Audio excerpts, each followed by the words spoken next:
మొన్నటిదాకా ఉత్తర జగన్. అవును, అప్పుడు ఒకటే తలకాయ. అది కాదు బాబాయ్, ఇప్పుడు జగన్ 2.4. ఇప్పుడు ఎన్ని తలకాయలో చెప్పేది నేను, జగన్ అన్న మనకు పేటీఎం చేస్తాడు. నువ్వేంటి నీ వయసు ఏంటి? నా చెల్లికి మెసేజ్ పెడతావా? ఆయన కాదు ఆ మొక్క ముందు చెప్పాలి. ఎరా నా చెల్లికి మెసేజ్ పెడతావా? వైసీపీ వాళ్ళం మేము. మర్డర్లు మాళబంగాలా చేస్తాం. ఈ ఊర్లోకెల్లా ఎదవెవడం ఎంక్వైరీ చేస్తే నువ్వేనని తెలిసి ఇలాంటి దానికి మెసేజ్ పెట్టేంత చీప్ క్యారెక్టర్ కాదు మాది. వీడే చేశాడు నాకు మెసేజ్. కావాలంటే ఇగో ఫోన్ తీసుకో, చెక్ చేసుకో. ఏంట్రా ఇదంతా?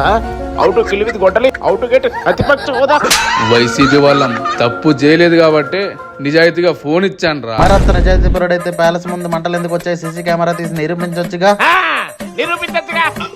అంటే అంత పెద్ద కంచి కట్టారుగా, అన్ని కెమెరాలు ఉన్నాయిగా, అందులో ఏ ఒక్కటి పనికిరాలేదా? సీసీ కెమెరా పని చేస్తలేదా? నిజాయితీ పరుడు అంట, నిజాయితీ పరుడు. అవినీతి డాక్యుమెంట్లన్నీ ఇంటి ముందు మంటలు వేసి